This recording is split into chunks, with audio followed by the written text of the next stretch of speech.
Hey guys, what's going on? It's DSSLHBMX, and today I'm going to give you a review on Portal 2. Let's start out with the gameplay. The gameplay for the game is possibly something that is pretty much the best in 2011 at the moment. Well, that's in my opinion. But it just has a great plot. Like if you play through Portal 1, you'll pick up right where they left off in the beginning of Portal 2. Almost instantaneously, you'll feel like you're back home in Aperture. Because in the beginning of the game, you'll see later on, you run through the same test places that were in the beginning of the game. So it just kind of introduces you back to Aperture, just a newer, bit more overgrown Aperture.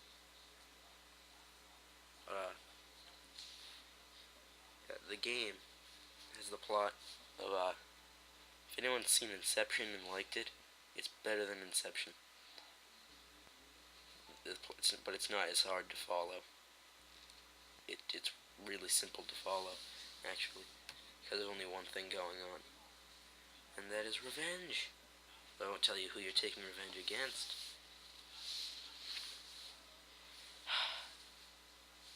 And at the end of the game, Valve decided to end this game with maybe the best ending they could end a game with. I won't tell you the end, because that would totally ruin it for you,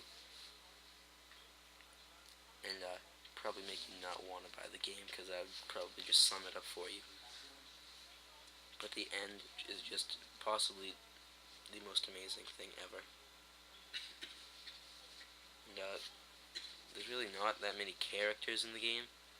There's maybe 3, including Wheatley, who's that little ball that you saw there, and GLaDOS, who is the main robot lady that controls the joint, and then Cave Johnson. The part where you get into Cave Johnson, it really starts expanding the storyline, which is pretty much the middle of the game. So the game doesn't really take off in plot until the middle. And in Portal 2, they've put in a lot more features. Portal 1, like they now have the acceleration goo, the bouncy blue goo, and then the white ground up moon rocks that you can use. That is also a goo that you can shoot portals onto. So they've made a lot of innovations in this game. Let's move on to graphics. The frame rate for Portal 2 is amazing. There's no point in the game where it doesn't feel like you're completely immersed. Even in the loading screens, it just feels like a natural part of the game. It's like, because there is no cutscenes in this game, you control how it all is, which is, I think, the coolest part, because it didn't really give me a chance to put down the controller, and it kept my attention for the longest time any game has. And I have the attention of a fucking squirrel, so that goes to prove something. The texture for the game, as you can see, the texture is just amazing. The building that you're in falling apart, as it's being battered against the other buildings, and to see how much effort they put into it. Even the deep down expanses of places that you can't see.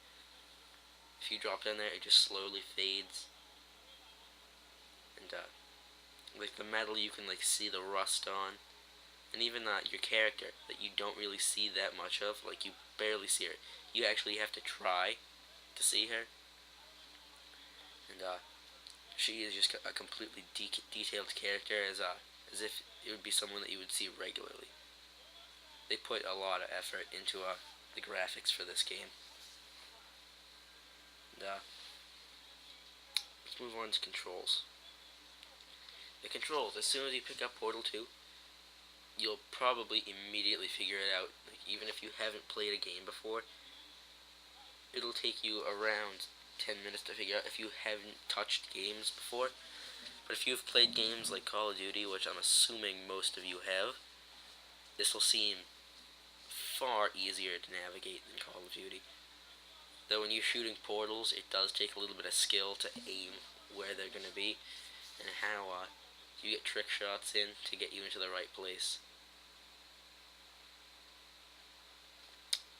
So, the controls are just super easy to learn if you haven't touched it. There's only around 4 buttons you use. That would be, on the Xbox, it would be X, A, left trigger, right trigger.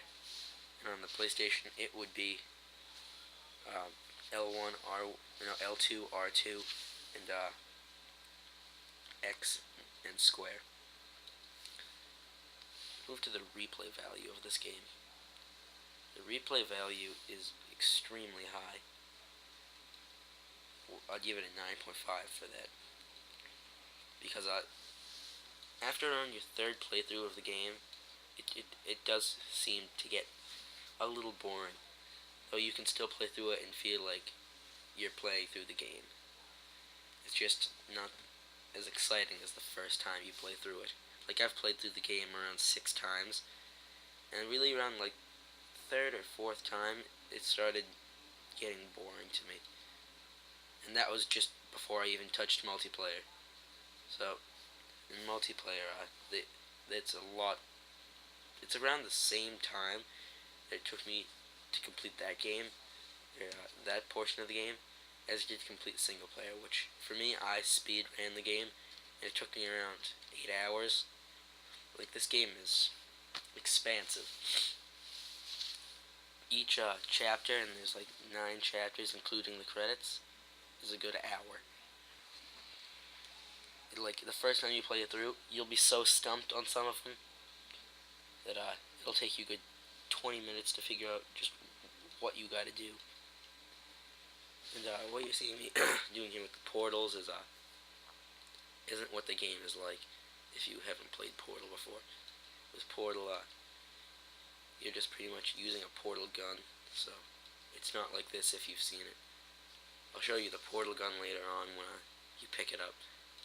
And this is in fact the first chapter, so I don't want to give anything away for you guys. So yeah, the multiplayer. Let's talk about that, because that's a pretty big portion of the game. And I failed right there. But it's a big portion. You can team up with someone on your own TV, or someone online. And really the puzzles aren't any easier. Like, when I was playing, I came across puzzles that just stumped me so bad. Like, I could not figure out for the life of me how to use them, or how to complete them. There was one that I was on playing with my brother, because I was bored one day when PSN was down, and I was playing, and we came across the simplest puzzle ever. Once you figured it out, it just seems so incredibly simple. But when we were playing, we felt like we were grade A retarded. You just had to shoot it on one wall and use momentum to get to it. But we could not figure that out for the life of us. And that's something that this game does. It gives you the option to feel retarded and not know what the hell's going on. Even when the game gives you the simplest puzzles, you could not figure them out for a good day and a half. And that's what's fun about this game. I guess I'll show you guys some gameplay now that I have the portal gun. I got lost right there. That's one of my moments where I felt retarded. Yeah, the portal gun, it gives you, it's not like real guns, but you can't, because there's not really enemies except for turrets in this game. But the turrets, you gotta use a skill to maneuver around, and you can just pick them up to kill them, and drop them on the sides to get them. And that's really what you gotta do. The game is more of a puzzle game and a platformer than not really a platformer. It's like you're moving from platform to platform is what I meant to say. But this is where the end of the game is. And I want to tell you guys about a website called My Gamer Connections. They're just a great website all around. They're helping people connect with other gamers on the web and through Xbox and stuff. So I guess I'll see you guys in my next video. Just remember to comment, rate, and subscribe. And I'll be there next time with some more Call of Duty gameplay. See ya.